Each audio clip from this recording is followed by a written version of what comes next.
Hey everybody, this is Sean. Sean is one of our Brilliant Bookkeeper students and has a really fascinating story that we're going to dig into today. But he was asking about the podcasts, and I was just kind of telling him about like what we're doing with the podcast. We've recorded so far 23 episodes of this. Prior podcast that I did for the Laptop Empires podcast, we did like 200 episodes, and then we got burnt out on doing it. So the whole idea with this podcast was like, I'm just going to bring people on and talk to them, like no topics, no script or anything like that. And I don't do preloaded questions or anything like that, just because I feel like I could do this one for a very long time and never actually run out of things to talk about because I'm just talking to interesting people. And that brings us to today. Sean, you've done very well in our Brilliant Bookkeeper program. I think you've been in the program since 2024. Is that right? February of 2024? I think that's fair to say. Consistently, I should say. Yeah. Anyway. Yeah. So you've been here since probably right around, I think we launched it originally in like 2023 was when we first launched the program. And then we did another relaunch of it in like late January of 24. Yep. And now we open it up quarterly. So you've been around for a while. So tell the audience about your story. Like how did you even find yourself? Because I know you didn't have any business experience, like owning your own business experience coming into this, right? Yeah, that's correct. Yep. Okay. So for me to start my journey, the beginning of the journey was really, I think when you launched that course in the beginning, I think it's one of the first people to buy the course. And I did that because I've been unhappy in the corporate world for quite a long time. And it's challenging, especially for large banks where they're always constantly shuffling folks around and doing riffs and then mass hires and riffs again. And, always having that worry in the back of your mind. And, someone told me, it's like, well, you got a skill set to be a business manager. Or like, well, what does that really mean exactly? Because like I did some business management stuff. It's like, well, I mean, like, you could do, a lot of different things, including bookkeeping. It's like, all right, okay, cool. So I thought of that. And then when your course came out for bookkeeping, because I did do the Facebook side hustle. Oh, you did? Okay. I did. That lasted 2 weeks. I think I talked to one client. It's like, you know what? This is not me. And that same guy told me, like, dude, that's not you. That's not you. Like, you can't do that. So like, all right. So I dropped that right away. Then I went to the bookkeeping course. Oh, great. This is great. This is definitely more. I can do this. I took the course with the intent of being a side hustle. And then, I got busy. So I think maybe halfway through the course, maybe got through the whole course, but it certainly didn't last very long. And I put it on a shelf. And then it started getting, it's interesting. Your timing around January, where you opened it January 24. So like I was at a corporate job and was very excited about it. And I was there for under a year and was getting set up for promotion and all this great stuff is coming to, hey, this is great. And then literally the rug got pulled up under me where I got let go, and I had no idea it was coming. Like usually these things, I was able to kind of prepare myself and move on to a different role when I think something was happening, or it flat out said, hey, if you sold the business, you're out of here in 6 months. So, but in this case, I had no idea what was happening. So most of my team, myself, my boss, and a third of his organization were all let go on the same day. Wow. Was it just a corporate restructure that they were doing? It was cost cutting. They weren't, they were worried about, the margins. They're worried about margins, and they decided to cut a bunch of people. Now I knew that like the work that I was doing at the time wasn't too much value add to the bottom line. It was definitely overhead. So there was a little bit of concern there, and I was trying to figure, may need to make a change, but I was very excited where I was. But in any case, I was, out on the street, barely any severance. It's like, what do I do now? Yeah. So obviously I was looking for a job, but at the same time, I think probably one of your emails reminded me, hey, I got this course. I thought, oh, you know what? I signed up for that thing last year. So you know what? Let's actually put the effort in. Do the things that you're supposed to do and actually go do it. Build it as in the same intent to do it as a side thing and see what happens. And then, long story short up in there, because I can keep going and going, here I am today doing it basically full time. Yeah, that was so I'd sent an email out to the list. You mentioned it before we started recording. That was actually to me, that was a very cool moment, just because, we had to reschedule this podcast because my schedule is a disaster right now. But, as I was doing that, I was really worried because I actually saw your bio inside of Circle, which is our course community. Okay. And I don't know if it was like an older bio. Yeah, definitely. I don't know. I have a bio out there. I need to take a look at it. It's like a resume super bio. old. Yeah, it's like a resume bio. So it was like, old. I do, financial analytics, or I can't remember exactly what it said in there, but I was like, I was like, crap. I hope he didn't have to like take off of work to do this podcast and I rescheduled on you and everything. But then your response is like, no, I'm pretty open. I'm doing this full time. And that to me is really cool because that's kind of the dream of what we do. I mean, the reality of, our whole company, Stellar Brands, the mission of it is to create and scale entrepreneurs. And that's evolved over a very long period of time. It used to just be me running a personal finance blog, and then we started running courses and things like that. Now it's kind of turned into like, we want to help people that are doing exactly what you're doing. And so I showed it to the team. I was like, this is freaking awesome. Like, Sean is doing this full time.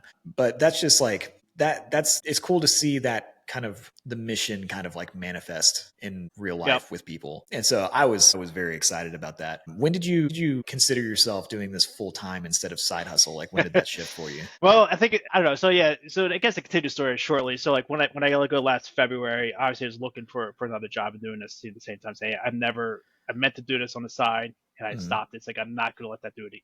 Not going to not have a side hustle ever again, because I cannot have all my eggs in one basket and depend on one person to guide my life. Right. Yeah. So I knew that was the intent. As I was doing both, like, I realized, like, man, like, it's really tough out there with the job market. Mm-hmm. Like, I had one interview that was strong that should have gotten the job and I didn't. It's like, okay, this is not great. Now, eventually I did land a contract role. So it was supposed to be a year-long contract, and then negotiated my rate, so they cut it to 6 months. Mm-hmm. And I was doing that, and I was miserable. I was absolutely miserable there. And at the same time, like, it was like focusing more on this. It was like, this is what I really want to do. I'm excited about this. It's definitely a challenge doing on top of everything else, but like, this is what I was getting excited about this. And then, again, right out of blue, no warning, nothing. It wasn't even my employer did. It was the contracting company that called me and said, yeah, your contract is ending early. Yeah. And like, really. And so they let me go right before Thanksgiving. Oh, jeez. So like, right before the holidays is the worst time to be looking for another job. I was like, you know what? Like, okay, I'm not quite there yet to do this just 100%. I don't have the income. I just don't. So they keep going and keep looking. But like, I definitely was not as aggressive, was not as interested, because like, I just don't want to do that anymore. And then I hung on to a couple other contracting companies who were saying, hey, may have something, but like every 2 weeks the same call. I was like, we got something. And like, they're nothing. And they're like, okay. So it's kind of more like, I stopped looking probably in January. So like, if I get this other contract thing, like, great, I'll do it and I'll suck it up for the period of time that does take me to launch this thing. But like, I'm going all in on this because I just keep reading how hard the job market is, and I'm not getting any younger, and I'd rather be doing my own thing, control my own destiny, than relying on a company anymore. And that's what really so it was really more like kind of, I think the good Lord, said, you need to go in this direction, and he more kind of like shoved me. Right. So it's kind of where it happened. But like, as time has gone on, now I'm at the point where if someone does reach out to me, it's going to be like, yeah, no, thanks. I'm really at that point where it's like, I think I'm good. I quit my job. I mean, I was a band director, 10 years ago. And I didn't have kids or anything at the time. And my wife and I weren't even married at the time, but we were about to get married. I quit my job like literally a month before we got married. And so I think that like the youth part of that was very helpful for us, because I just told her, I came in, she knew I was miserable. And we were still renting a room from her parents at the time. Like, we had not really started our life very much. But I was coming home and I was just like, I freaking hate what I'm doing. And I was just like, I think I'm going to go full time with my blog, Millennial Money Man, which back in the day sounds insane, because I was not making any money, but I was just so done working for other people that I was just like, I have to do this. And my wife was like, yeah, that sounds great. Like that's great. We'll just figure it out. But like I said, I think that was youth, because her parents were like, you're going to do what? Like, you're going to quit your job and do what? Like, work for yourself and just have a blog. And they had seen people that actually, they had owned a business at one point that had failed, and that was obviously a very bad period of time for them. And so they were watching me walk into this and were like, this is a bad idea. Like, you need the steady paycheck. You need this. You're about to marry our daughter. And I don't think my wife, I mean, it took me a long time to like get to the point where I felt like I'd made it, like what you were saying, like where I was like, okay, we're going to be fine. For months, and I don't know if you felt this way or not, I was every month it like reset back to zero for me. I was like, I gotta hustle. Like I feel like I'm screwed. I'm gonna go out of business. And my wife, because it's like the spouse can't see what you're doing every day, really. It's like they kind of hear stories about it and they kind of know that you're working on something. But especially with an online business, I feel like it's very obscure in a way. Yep. And so it took her a long time to like finally understand what I was doing. And I would imagine that would be the same thing for you and for your wife. And like, it just takes a long time to like, you can talk about that you were hustling all day, but like until people see it, it doesn't really Yeah. land. I mean, I think it's like, I do give her updates all the time. I try to keep her engaged as much so that she has the sense that like, hey, I'm just sitting here locked away in my office all day, not doing God knows what. Right. So, but I think, she's also going to be helping with the business for a bit. She's starting to do some of the simpler stuff. Yeah, she's been doing that for a few months now. But like she does some work for the preschool that her kids went to. So she was in the corporate world too. She absolutely hated it, and I let her quit when we had her second because I think it's the only way that would keep her sanity around the house. She got to the point where she really loved doing that stuff with the preschool, and she realized the people there, so she kind of like did it, but obviously doesn't pay nearly as much as she used to make her really, anything kind of reasonable now. But so I said, I can have you help with the business, and that'll really help us out. Now the challenge is like I got timing for things, and like this week she's supposed to be doing some of the easier stuff for my for the business, and she has to do this other thing. Well, I guess I got to do it. So I got and I put it all on me, where I need to design a system. I have some procedures documented already for how to handle each client and what to do, but I think I need an actual like I don't want to. I gotta be very careful what we dump in here, like an actual job description or an actual like system. So like I think now I have enough income coming in where I may try the Ignition app. I need another like some kind of workflow app because QuickBooks sucks. It sucks. I can't stand it. I just this month to decide. I'm not even going to use it anymore. It's doing zero value. So I need some type of workflow tool to kind of help me keep us organized and communicated. Where like, hey, this is where you're at. Like kind of like having like a real set of responsibilities I can truly scale. Because right now I can work a lot of hours and cover it. It's fine. But at some point, if I continue to scale, like I can't do that. So I really do need her help now. Like whatever, and she doesn't have the background.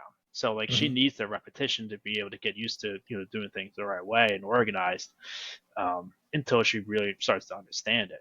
Yeah. Well, I'll tell you, that's a cool place to be in business. I mean, it's so interesting. It's like what I've found is that you kind of like your problems, you never run out of problems running a business. They just change over time. And you're, I think, in one of the best places where you're like, okay, I can take on more business, but I need to figure out how to put some systems in place and some structure in place to where I can actually do it without losing my mind. Cause that's the next part where it's all of a sudden you become overworked. And so I think it's smart for you to think about that, like probably. I've been thinking about it like 3 months ago, whereas like I know I'm going to get to a point because I've run operations. I ran large operations teams, and that's how my mind works, right? So I know at some point, like I need to be structured and organized in a way to when the fires do come up, I can easily fix them and move going without completely losing my mind. Because I see it from the small business now. Like I know how it is, in my former life, where the more organized you are, like you have key people solving the problems and the engine just keeps going underneath with the regular stuff. Like that's what you need to have happen because you're going to get problems all the time. That's just business.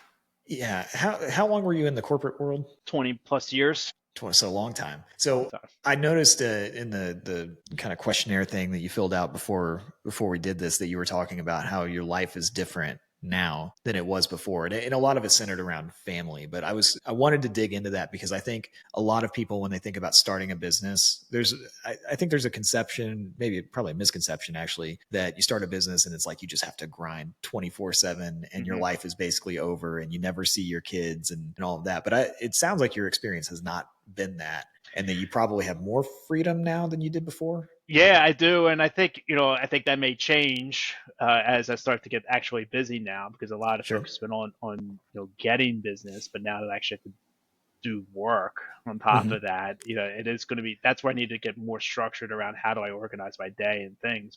To your point, yeah, I mean, I think I've definitely experienced a lot of the benefits of owning a business outside of financial stuff, which I hope that's coming very soon. Yeah, It's really just like.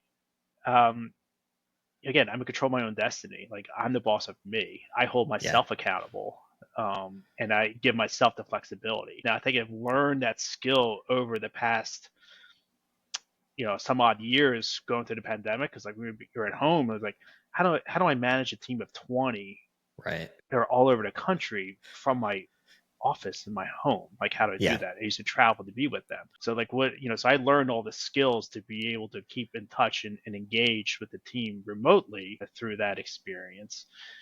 And then also it's like, I got some flexibility around here. Like I always commuted like over an hour to get to where I was, always had to be in these, you always had to be in this building at this time or move over here in this time. Very, very structured. Whereas like now I feel like, man, there's so many minutes in the day. They don't realize that you're being wasted doing things, Yeah. that you now suddenly have, right? So now you're able now, but so that's a blessing and a curse because now you got to figure out, okay, when do I do this? Like when do I do this? Like it's really all on you.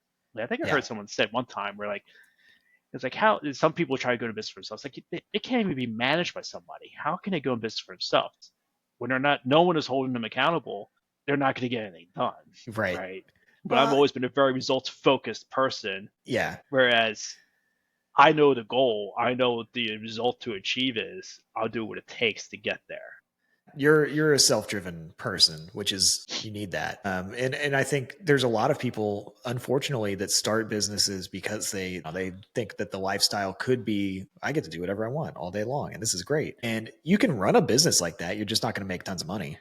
Right. I think, Right. Yeah. and that's actually, I'm curious about the first couple of weeks after you basically decided like, okay, I'm not going to go after the corporate jobs anymore. I'm just going to do this. After I quit my job, it took me a while to realize this. I think I got depressed. I think because I was in a position where I was like working in coffee shops every day and like just not, I didn't feel like, I felt like I was lazy in a way, even though I Mm-hmm. was not a lazy person, but I just didn't have a lot of business at the time. So it was like, Right.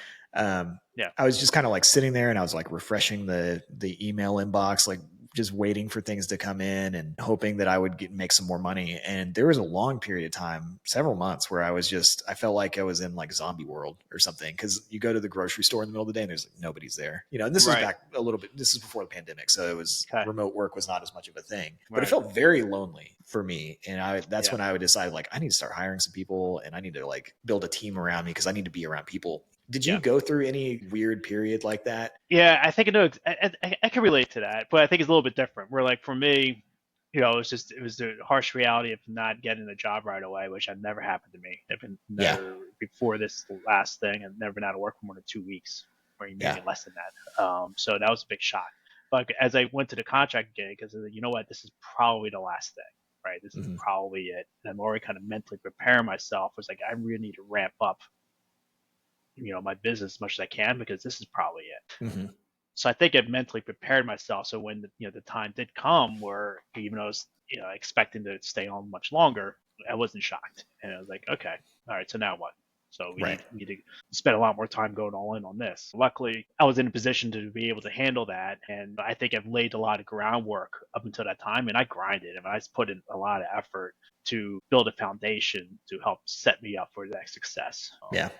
And I think it really is just, yeah, there are times where, I mean, there's always doubts, right? And it's like, you Yes. can't do this. But you find, for me, and I don't know how personal I get with here, but I think I kind of returned religion a little bit.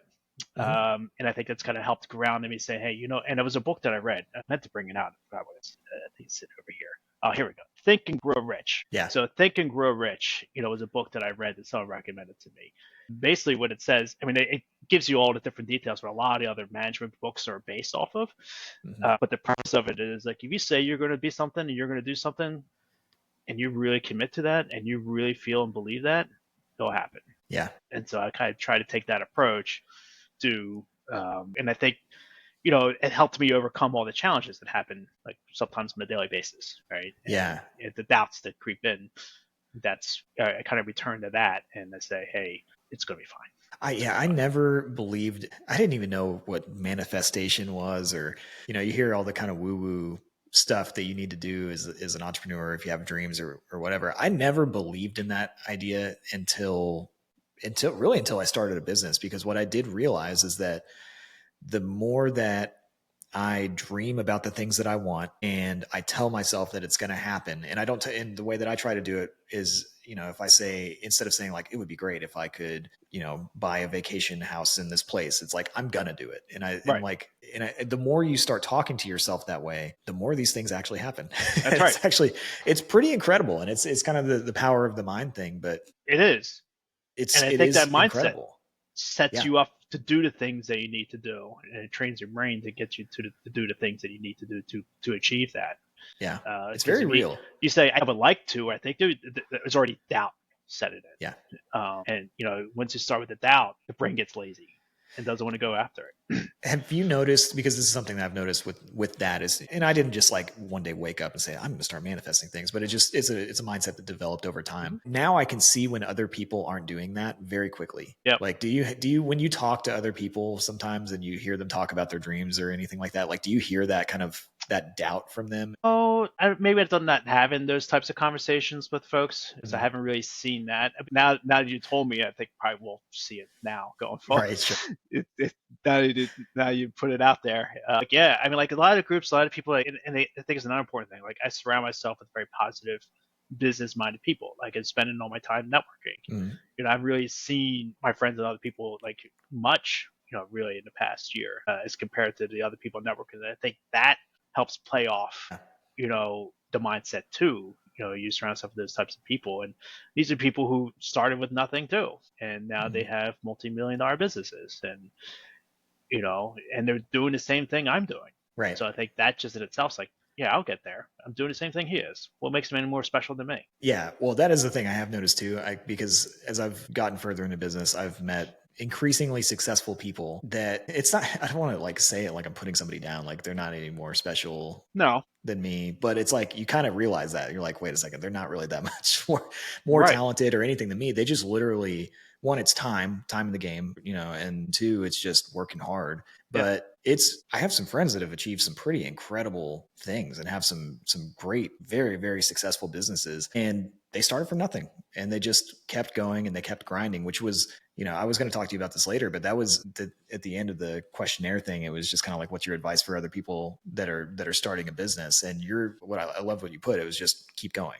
And so like, that's really true. And you really just kind of keep grinding and you keep going and you don't stop. But the big thing I want to talk to you about, because you mentioned that client acquisition was probably the most difficult part of this. And so I'm just curious how was that surprising to you when you started getting into it? Like, what was the hard part about that? Because I 100% agree with you. And that's what most people I mean, I think that's probably for any business. Like, why do you think, all these people spend so much money on advertising and marketing? Because that is the hardest part about getting challenged, not getting customers to show up to your door. Why do you think McDonald's, they're the most well-known business in the world, still puts out millions and millions of dollars of advertising? Right. Because it's hard. It's hard. That's right. It's exactly right. Why? So it is the hardest thing. So like I knew going in, even with experience with the Facebook thing, was like the hardest thing is going to be, getting the clients, like how, and just getting started. Like, how do I do that? Well, one, I had no idea how to do a business at all, right? We're talking about. And then two, obviously all those things that come along with it, most notably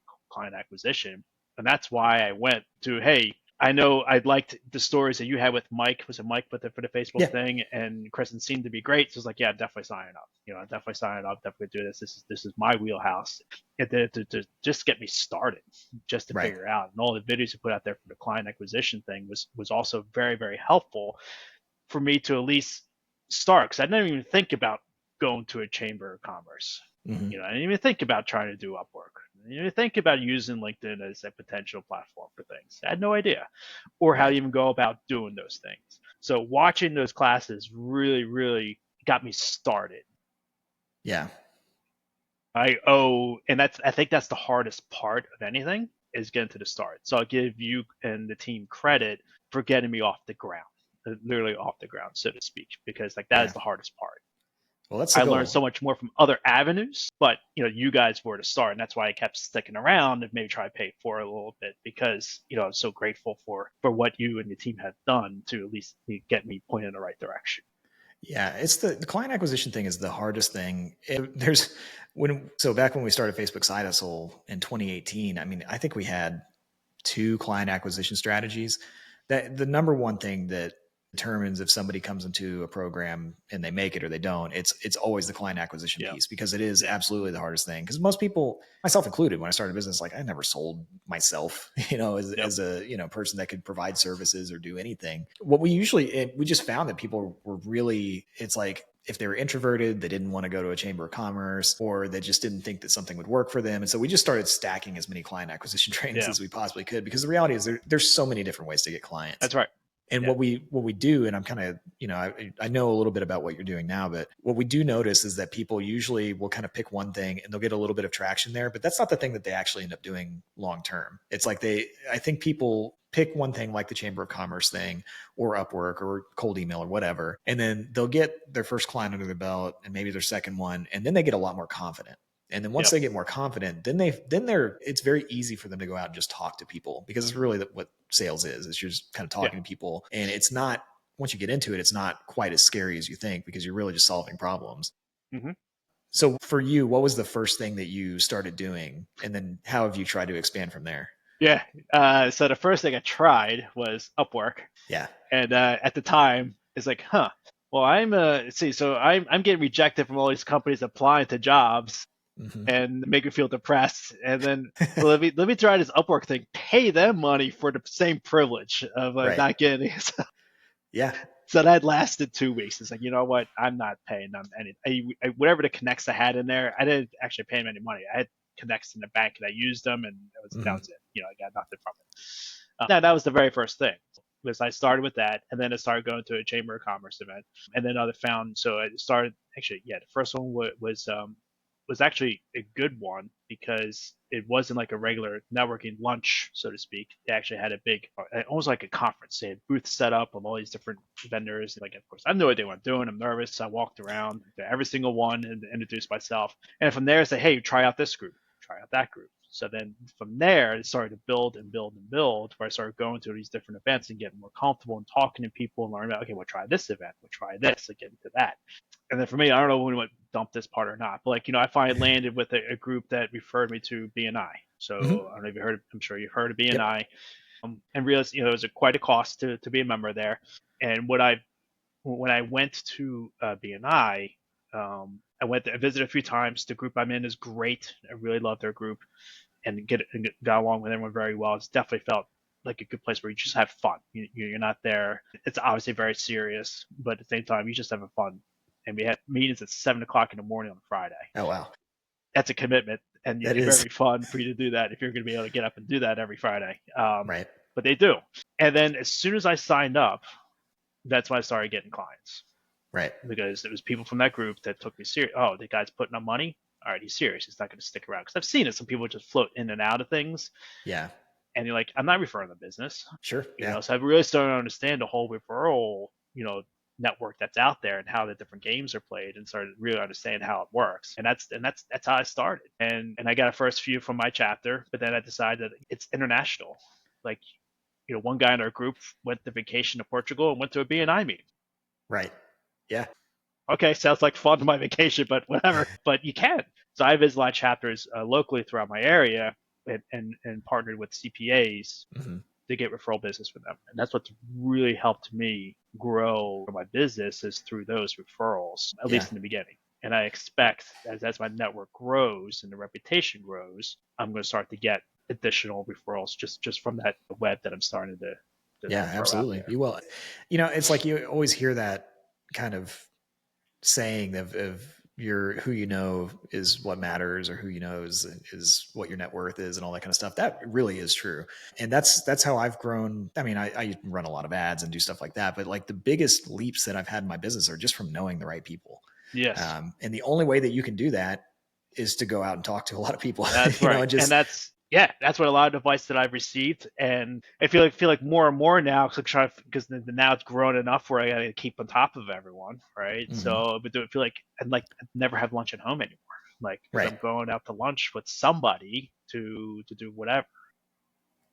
Yeah. So like it's a lot of that still. And I think that compounds over time. I mean, it's just like investing. I mean, it really, because you're able to pull on, past relationships that you have, and they can connect you to the right people, and, somebody that needs your help with something. So I'm glad to hear that that's how you went about it, because I think that that's actually, because the Upwork, it surprises me sometimes. Like Upwork is probably my least favorite out of all the client acquisition strategies that we have, because it is very transactional. And some people love it though. Like we've got a coach for the Facebook Side Hustle course, Jacob, who he's built a 6-figure business just on Upwork.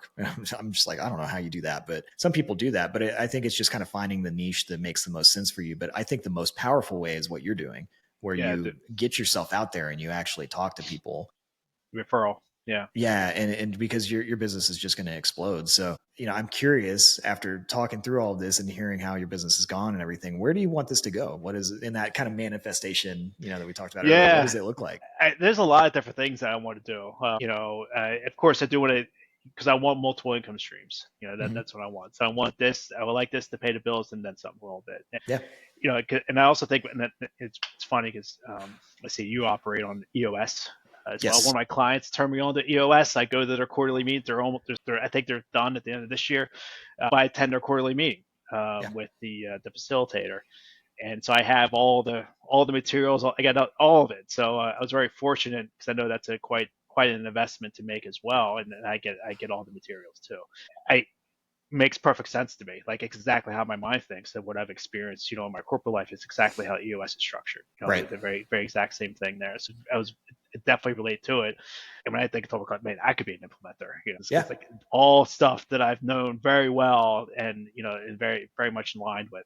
Lost track of thought. What was we talking about? Oh, we were just talking about where your business is going. So with that, it's like think about business going to multiple departments. So like right now I have the bookkeeping / small consulting here, because I think I put a little I kind of took Kristen's approach to being the Brilliant Bookkeeper, where you actually talk to your clients, not just do the categorization and walk away, which what most bookkeepers do. But I take it even another level, like what I did when I did consulting with in the corporate world. Some of the things that I grabbed from that, like implemented to my thing, was a little bit different than what Kristen does for her approach with stuff. And I kind of want to keep that there. I'm going to really enjoy that, because I really love talking to small businesses. But I think the actual grunt work is going to be, I hate to call it grunt work, but like then I want to delegate that the first. But it is, right? It is. I'm going to delegate that first, right? So that's going to be, where my wife's helping first, and then start hiring people to do that. Once that's done, I want to expand things to different areas. And the one thing that I really want to do sooner rather than later, actually start to figure out how to train myself up on it, is that I do think this AI thing is I thought of it for years. That's why I made a transition from operations leader to business analyst, is because I think AI is going to be the future. I need to get ahead of it before I'm left in the dust. And I still firmly believe that. And it's just so much, because I asked, it's like, where do we have this system? Where do we have that system? Like, I don't know. Like, and there's so many different players in the market right now trying to use AI to help businesses. No one knows anything, I think. Right. I feel like it's just a huge mess. I agree. So I want to be that person that when you have a business problem and that AI is your solution, that you call me, that this is what I need done, how do I do it? And then I have enough knowledge to consult you, to tell you go after this, and then I'll put in a project to implement that for you. And so I think I want to target more of the larger clients, more like the 10 to 20 million range, that's going to afford the fees to be able to do like a 3 to 6 month project for me to come inside or bring someone along to help me implement whatever system that they're going to use for the AI solution. Yeah. I think that would be a huge avenue, for me to really take things to the next level. Yeah. And that's great. I mean, and you got to move fast. So like I hope that by the end of this year, I have everything that I need set up for the small bookkeeping business thing to get in a good direction that I know can continue to grow, but more stable, not like panicking or really being out there doing everything all the time, but actually have people to help me with it and keep it, be like my engine, my recurrent engine, and then be able to pursue this other thing where being more of the bigger project type stuff. I think that's a great plan. And I mean, I think the biggest benefit for you, because, I've talked to several people that have gone through our programs and things like that. Your background is helping you a lot. Yes. I mean, it's really pretty incredible, because just the way that you're talking about this, like there's certain people where I talk to them, and maybe not even students, but just general, like I talk to people that are business owners, and you can kind of tell when they're actually going to do something and when they're not. And what I have enjoyed about this conversation the most is like, yeah, you're going to do all that stuff. I mean, it's very obvious that you're going to get there. And you're going to make it. Some people just have that it factor, I guess. I don't know if that's the right way to put it. You're going to make me cry, Bobby. You're going to make me cry.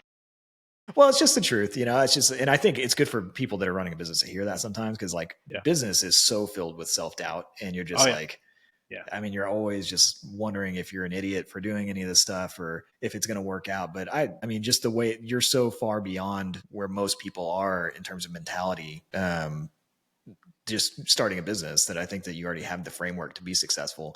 And I think that what you're talking about with EOS, have you read any of the EOS books yet? I get one every quarter. I did Traction, and I'm trying to finish up the How to Be a Great Boss. That's sitting over there.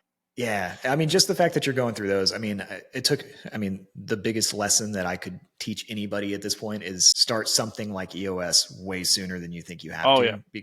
Because I was 8 or 9 years into business before I finally decided to take the leap into that. And it's totally transformed the business. It's just made it so much easier. And I've got to put a legal disclaimer that I'm not an EOS implementer or what. They're very, very aggressive about that stuff.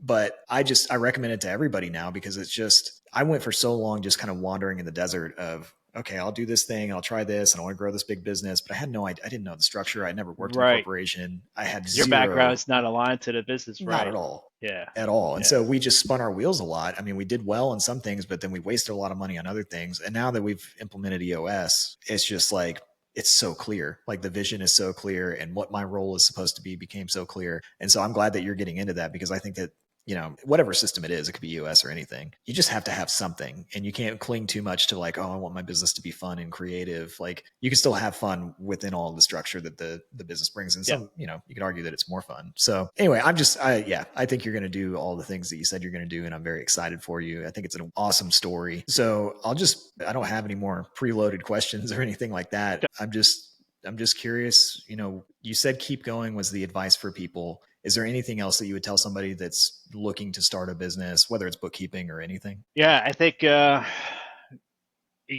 think to be successful in business, you got to be hungry for knowledge.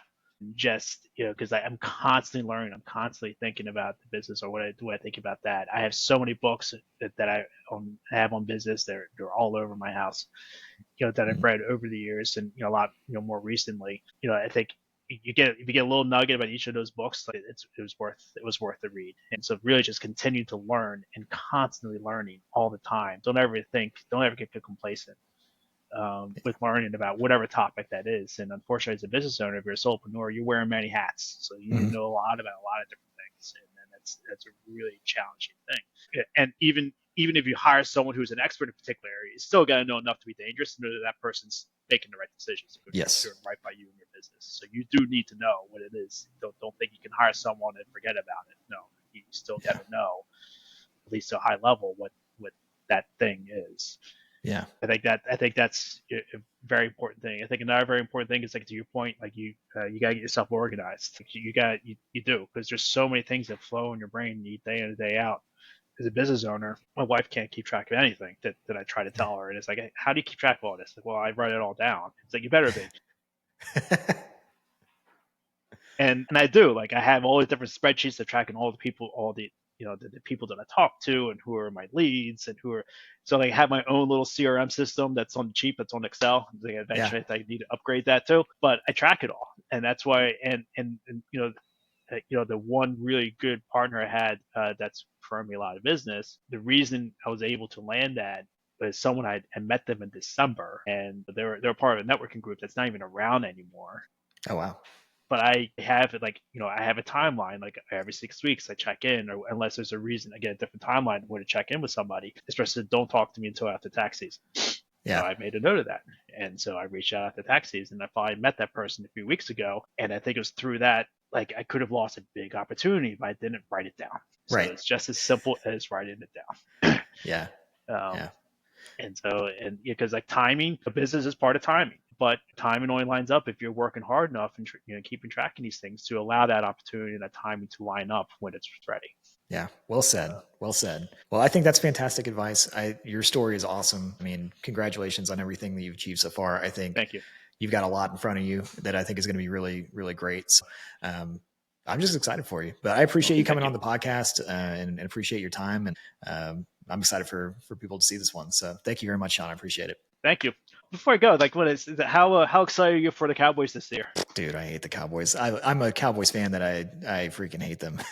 Yeah, it's a tough time to be a Cowboys fan. It's definitely. Who are you? Dude, you're killing me. You don't remember? So like your one Philly? email you sent out. The one email you sent out, because then you try to get people responses, and I'm like, and I saw the one, and it's like, I do remember this email. You lined this up. You laid this up for me so perfectly. Yes, like, it's like, you know what? And I think he's in Texas, so I think he's a Cowboys fan. It's like, this is better.